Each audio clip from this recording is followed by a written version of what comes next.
बिस्मिल्लाहिर्रहमानिर्रहीम। शुरू अल्लाह के नाम से जो बड़ा मेहरबान निहायत रहम करने वाला है। अल्लाह की नमस्कारम और आदाब। अस्सलामु अलैकुम। आज यहाँ पर पैलेस ग्राउंड में हमारी रैली को देखकर, एमईपी की रैली, आप सब की रैली, आप सब के मोहब्बतों को देखकर बहुत खुशी हो रही है और अपने आप को बहुत ही प्राउड फील कर रही हूँ। सबसे पहले मैं हमारे पार्टी के जो कमिटीज़ हैं, national committees, state committees, district committees और हमारे पार्टी के मेंबर और पार्टी के कार्यकर्ता जो भी है, मैं उन सबको एमईपी में वेलकम कहती हूँ और मुबारकबाद कहती हूँ। और एमईपी ऑल इंडिया महिला एम्पावरमेंट पार्टी, जिसका शॉर्ट नेम है एमईपी, और हमारी पार्टी का स्लोगन है जस्टिस फॉर ह्यूमैनिटी। आज हम सब यहाँ पर मिलकर एक बात को साबित कर दिया है कि ये पार्टी सेकुलर पार्टी है, ये पार्टी जस्टिस फॉर ह्यूमैनिटी के लिए है, ये पार्टी इंसानों के इंसाफ के लिए है। ये पार्टी का सबसे पहला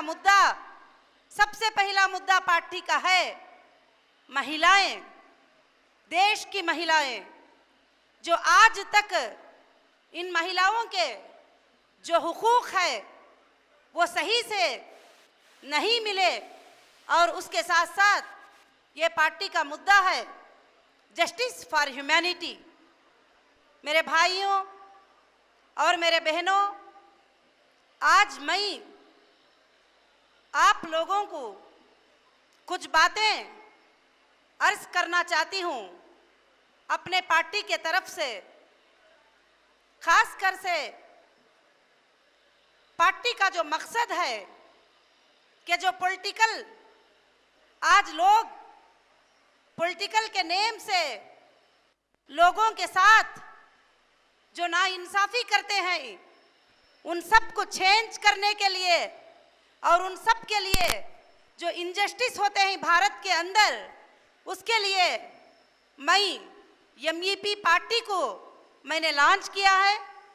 और आप सबकी मोहब्बतें और आप सब ने जो मुझे सपोर्ट दिया, तो इसकी वजह से मैं चाहती हूँ कि ये पार्टी आगे चलकर कर्नाटका में 224 सीट्स पर इंशाअल्लाह कंटेस्ट करेगी।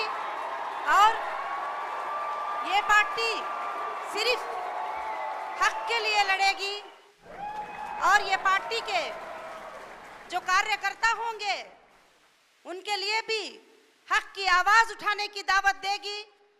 और ये पार्टी भारत के लिए खुशनुमा बनाने के लिए ये पार्टी काम करेगी। तो मेरे बहनों और भाइयों, इस पार्टी के अंदर बहुत सारे मुद्दे हैं, इस पार्टी के बहुत सारे मकसदे हैं। ये पार्टी को इंसाफ के लिए, इंसानों की इंसाफ के लिए हम सबको, आप सब साथ देने के लिए तैयार है। तो मैं इस पार्टी को सेंट्रल तक ले जाकर जितने नाइंसाफियां हमारे साथ होते हैं उन सब के लिए जो है मैं काम करने के लिए तैयार हूं। और मैं, लोग कहते हैं कि कर्नाटक में क्यों आई है, कर्नाटक में क्या करना है, तो मैं आप सब कर्नाटक के जितने भी लोग यहाँ पर आए हैं, मैं उन सब के इंसाफ के लिए आई हूँ। मैं कर्नाटक में नहीं बल्कि देश के हर स्टेट में जाऊंगी और देश के हर स्टेट में मैं इंसाफ की आवाज़ उठाऊंगी। मैं चाहती हूँ कि दब दब कर हम सालों से जी लिए, गुलाम बनकर हम सालों से जी लिए, और हमारे ऊपर तरह तरह के जुल्म होते रहे। आज तक जो है खास कर से इंसाफ महिलाओं के लिए नहीं हुई है। और मैं इंशाअल्लाह पूरे महिलाओं को एक दिन लोकसभा में 40%, राज्यसभा में 40% जब तक नहीं बिठाती मैं सोऊंगी नहीं, मैं इस पे काम करती रहूंगी। और मैं आप सब जब साथ देंगे, आप सब कोशिश करेंगे, आप सब इसके लिए मेहनत करेंगे, जो देश के अंदर गरीबों के साथ जो नाइंसाफी हो रही है, उस नाइंसाफी को जब तक दूर नहीं करते हम सांस नहीं लेंगे। गरीबों की इंसाफ गरीबों को दिला के रहेंगे। और हमको जो आज कर्नाटक में एक सर्वे के मुताबिक जो फार्मर के साथ नाइंसाफी होती है, हम उन फार्मर को इंसाफ दिला के रहेंगे। और एक दिन आप सब साथ देंगे तो जरूर जो है ये सब एक दिन जरूर से पॉसिबल होगा। आज लोग कहते हैं कि सिर्फ पॉलिटिक्स है, पॉलिटिक्स में आने का मतलब ये होता है कि लोगों के दिमाग में ये बात बैठ गई है कि सिर्फ पैसा कमाना। मेरे बहनों, मेरे भाइयों, पॉलिटिक्स में आने का मतलब होता है सोशल जस्टिस होता है, लोगों के लिए इंसाफ दिलाने के लिए पॉलिटिक्स में लोगों को आना चाहिए। और आज हमारे भारत में जो नाइंसाफियां हो रहे हैं, खासकर से महिलाओं के साथ बहुत ज्यादा नाइंसाफियां हो रहे हैं। आज महिलाएं कमजोर होते जा रहे हैं। देश के 70% महिलाएं कमजोर होते जा रहे हैं, टूटते जा रहे हैं। हर पार्टी वाले आकर कहते हैं हम महिलाओं के साथ ही, हम महिलाओं के लिए प्रोग्राम करते हैं, हम महिलाओं के लिए ये करते हैं, बेटी बचाओ का प्रोग्राम करते हैं, फुला प्रोग्राम करते हैं। अगर आपको महिलाओं पे, देश के तमाम नेताओं महिलाओं पे अगर इतना ही तुम्हें मोहब्बत है तो शराब बंद करके बताइए। जो महिला जिस शराब को लेकर वो रात दिन जो है ये होती है, और देश के 50% 40% महिलाएं जिसकी शराब की वजह से माँ भी रो रही है, बीवी भी रो रही है, बहन भी रो रही है, और आखिर उसकी तबीयत खराब भी होती जा रही है। डॉक्टर्स कहते हैं शराब के पीने से सीने में सुराख पड़ जाएंगे, शराब के पीने से कैंसर आ जाएगा, शराब के पीने से इंसान को बहुत हानि है। मगर ऐ देश के नेताओं, मैं तुम सबसे सवाल करती हूँ, इसका लाइसेंस काट दीजिए, इसको बैन कर दीजिए, ताकि हमारे देश के औरतों को सुकून मिल सके, हमारे देश की औरतों को राहत मिल सके। और गरीबों को, अगर तुमको बिजनेस ही करना है, अगर तुम्हें वैट ही चाहिए, अगर तुम्हें जीएसटी ही चाहिए, तो तुमको जो है भारत के अंदर हजारों के प्रोडक्ट ही उसका बिजनेस कीजिए। शराब के बिजनेस को, शराब के धंधे को बंद कर दीजिए। मेरी बहनों, मेरे भाइयों, अगर आप साथ देंगे, अगर एमईपी की हुकूमत को लाएंगे, ये शराब के सारे दुकानों को मैं बंद करके बताऊंगी। बेटी जब बचेगी, उसका शौहर जब शराब नहीं पिएगा, बहन जब बचेगी जब उसका भाई शराब नहीं पिएगा, माँ जब बचेगी जब उसका बेटा शराब नहीं पिएगा, तो मेरे बहनों, मेरे भाइयों, ऐसे चीजों के लिए ओपनिंग को लिए हमारे नेता जाते हैं। खासकर से मैं क्यों आई हूँ, इन चीजों को इंसाफ दिलाने के लिए। मैं 20 साल से खवातीन के लिए काम की हूँ, महिलाओं के लिए मैंने काम किया है। मैंने उनके रोनों को देखा है। कोई माँ आकर मुझे कहती है बेटा जब शराब पी के घर में आता है तो किस पे हाथ डालता है पता नहीं होता है। नशा की हालत में आए देश के लोगों, आए देश के नेताओं, रोको इस चीज को। अगर तुम इंसाफ वाले हैं, देश के लिए भलाई के लिए काम करते हो, तो ऐसे लोगों, ऐसे चीजों को रोको। और हमको अपने देश में आज एजुकेशनल हमारे बच्चों का 70% खत्म होता जा रहा है। जो गरीब है वो अपने बच्चों को पढ़ाई नहीं पढ़ा पा रहे हैं। जो गरीब है वो लोग अपने बच्चों को बुक्स नहीं दिला सकते। जो गरीब है वो अपने बच्चों को फीस नहीं भर सकते। जो मालदार है वो लोग प्राइवेट स्कूलों में जाकर अपने बच्चियों के लिए जो है जो कुछ है भर सकते हैं, और नेता तो सबसे ऊंचे स्कूलों में पढ़ा सकते हैं। मेरी ख्वाहिश है, मेरा ख्वाब है कि कर्नाटक के total government school private school से भी आला हो जाए, इंटरनेशनल लेवल में जो है स्कूल को बनाया जाए, और हमारे भारत के और हमारे देश के, हमारे स्टेट के बच्चों को एजुकेशनल दे। और एजुकेशनल के budget million million, lakh crore 50 lakh crore, 20,000 crore, कितना कितना सैंक्शन होता है।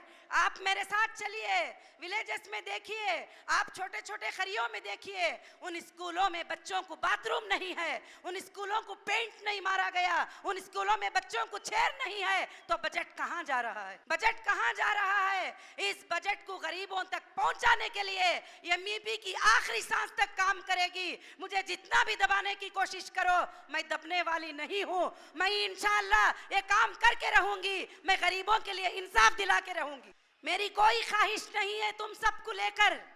बार बार लोग सवाल करते हैं कि क्यों आई है, क्यों इलेक्शन करती है, क्यों कंटेस्ट करने आई है। आज मैंने राजनीति में जुल्मों को देखा है।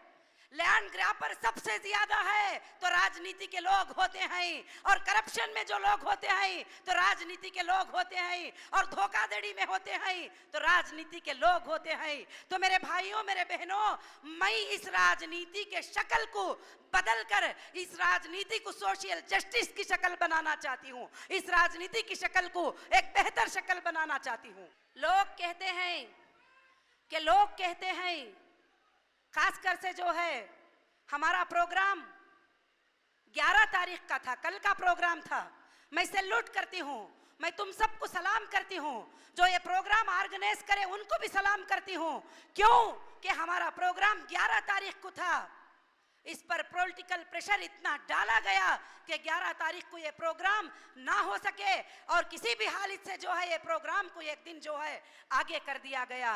मगर फिर भी मैं शुक्र अदा करती हूँ, मैं सैल्यूट करती हूँ। हम हारे नहीं, इस प्रोग्राम की कामयाबी से हम जीत गए। और आपकी मोहब्बत जो एक दिन पहले होने के बाद भी आपने मुझसे मोहब्बत करके बता दिया कि जिंदगी में आगे चलकर कुछ मुश्किल भी होगी तो हर हालत में हम साथ हैं। उसके बावजूद भी जब बसेस हमारे कार्यकर्ता के आ रहे थे तो रास्तों में रोका गया, रास्तों में रुकावटें डाले, मगर हम इससे हारने वाले नहीं है। बसों को रोक सकते हो, पैलेस ग्राउंड को रोक सकते हो, मगर भूत में किसी को कोई रोक नहीं सकता। जब तुम वोट करोगे तो इंसाफ के लिए वोट करना। आज आप इन जुल्मों के नीचे दब जाओगे, आज आप अपने हुकूक के लिए आवाज नहीं उठाओगे, आज आप इंसाफ के लिए आवाज नहीं उठाओगे, तो तुमको ब्रिटिश से भी ज्यादा गुलामी नेताओं की करना पड़ जाएगा। जो कि 70 साल हो गया है भारत को आजाद होकर, आज तक भी मुकम्मल आजादी नहीं मिली है। कहीं ना कहीं नेताओं के हाथ में फंसे हुए ही आप लोग सब। आप निकल कर आइए, आप जस्टिस फॉर ह्यूमैनिटी के लिए ज्वाइन करिए, आप जस्टिस फॉर ह्यूमैनिटी के लिए कोशिश करिए। खासकर से बहकाया जाता है कि तुम मुसलमान हो, तुम हिंदू हो, तुम फला हो, तुम मुसलमान औरत हो, तुम फला हो। आप सबको सबक सिखाना है। हम मुसलमान हैं, हम हिंदू हैं, हम क्रिश्चियन हैं, हम लिंगायत हैं, हम दलित हैं, हम गौड़ास हैं, मगर हम एक भारतीय है। हमारे पास भारत के होने का एक रिश्ता है। हम हर कंट्री में अपने आप को भारतीय बताते ही, कोई मुसलमान और हिंदू नहीं बताता है। इसको साबित करके बताना है और कम्युनल को खत्म करना है, ये मेरा ख्वाब है। लोग कहते हैं सिर्फ वोट के लिए किसी को कुछ भी कर दो, तो ये समझते हैं कि उससे हम नाकाम हो जाएंगे। मगर एक सच्ची आवाज, एक इंसाफ की आवाज आए भारत के नागरिकों, एक सच्ची आवाज तुम उठाओगे, 135 करोड़ की आवाज भी दब सकती है तुम्हारी एक सच्ची आवाज के सामने। कोई सच्चे आवाज के उठाने वाले को अगर कोई जान से भी मार देता है तो उसकी आवाज बाकी रह जाती है। उसकी आवाज से हजारों साल तक लोग, जैसे हम सैल्यूट करते हैं ब्रदर अंबेडकर को, जैसे हम सैल्यूट करते हैं भारत के संविधान बनाने की कमेटी को, जो कि इंसाफ से संविधान बनाकर हमको सबको भारत में इलेक्शन कंटेस्ट करने के राइट्स दिए हैं। यहाँ भाषागिरी नहीं है कि 10 साल से कोई एमएलए है तो वही रहेगा, 20 साल से कोई एमपी है तो वही रहेगा, कोई 30 साल से फुला है तो वही रहेगा। भारत के हर वो नागरिक को राइट है कि वो लोगों के जस्टिस के लिए खड़ा हो जाए, वो इंसाफ के लिए खड़ा हो जाए, वो इलेक्शन कंटेस्ट करने के लिए खड़ा हो जाए, तो जरूर उसके राइट्स जो है उसको जरूर से मिलेंगे। ये मेरी आवाज है, ये मेरी कोशिश है कि भारत के अंदर जो आज के हालात में सारे दुनिया के सारे गरीबों के साथ जो नाइंसाफी हो रही है, वो नाइंसाफी को बंद करने में क्या आप सब मेरा साथ देंगे? आप हाथ उठाइए, क्या आप सब मेरा साथ देंगे?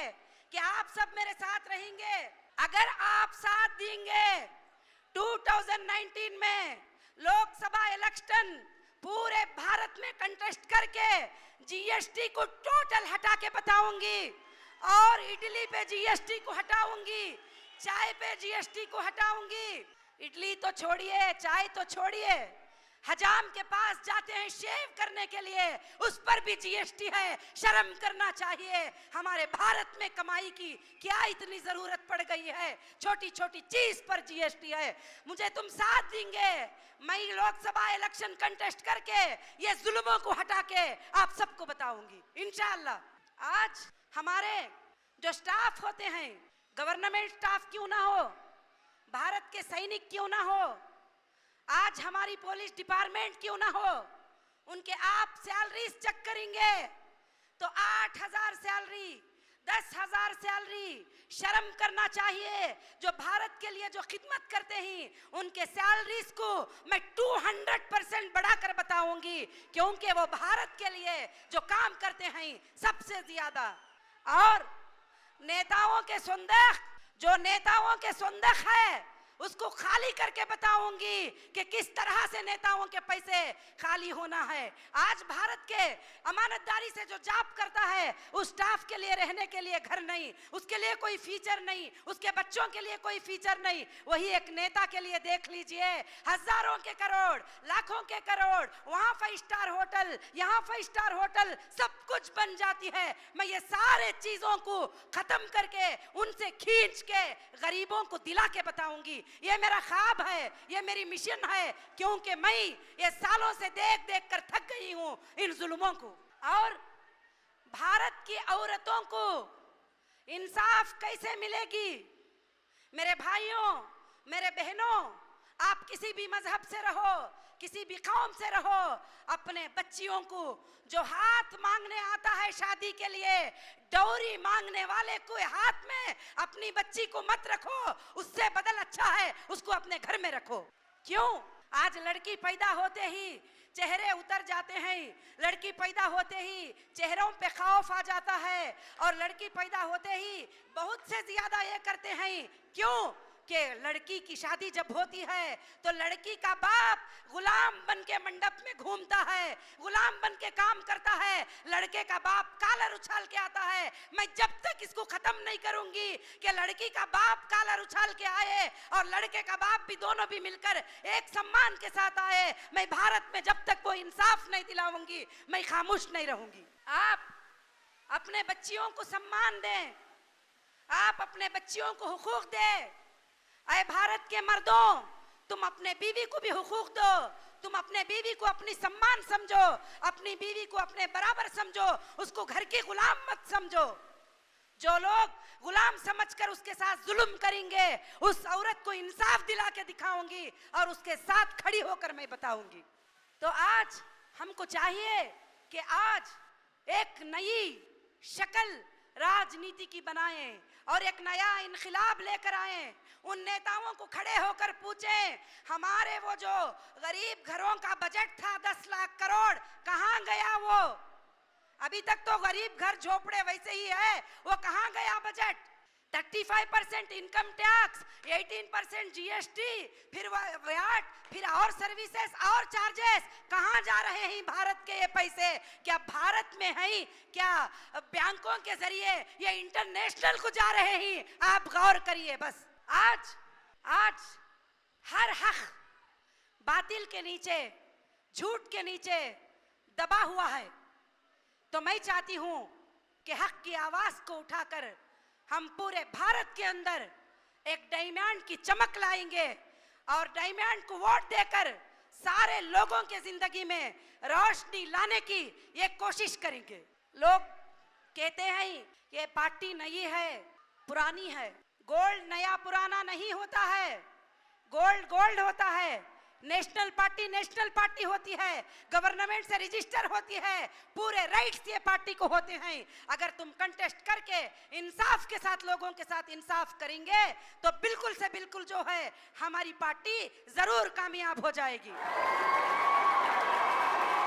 मैं सैल्यूट करती हूं हमारे कैंडिडेट को, जो हमारे कार्यकर्ता को, जो मुझे सपोर्ट किए और मुझे साथ दिए और कंटेस्ट करने के लिए एक से एक कॉन्स्टिट्यूंसी में 10-10 लोग आगे बढ़कर हैं। तो मैं सैल्यूट करती हूं आप लोगों को, आपकी हिम्मत को, आपके जस्टिस फॉर ह्यूमैनिटी को साथ देने के लिए।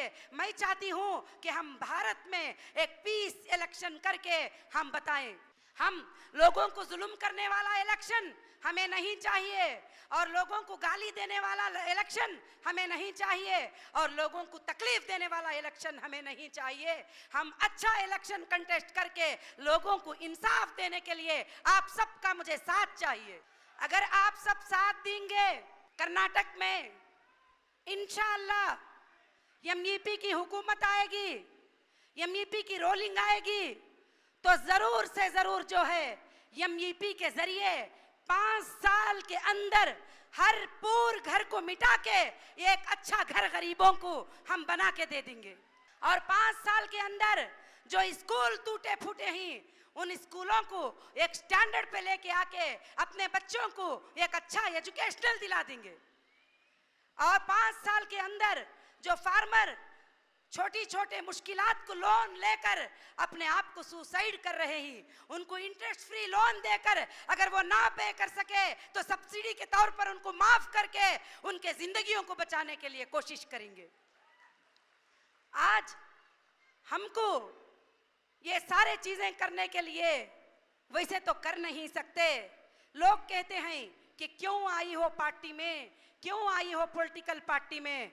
मैं इसलिए आई हूं ये बिगड़े हुए शक्लों को उठा के फेंक कर अच्छे शक्लों को सीटों पे बिठाने के लिए, अच्छे इरादों वालों को सीटों पे बिठाने के लिए। कल मुझसे एक क्वेश्चन किया गया कि तुम्हारी पार्टी में बहुत ज्यादा एक्सपीरियंस वाले कैंडिडेट शायद नहीं है, ऐसा करके किसी ने मुझसे सवाल किया।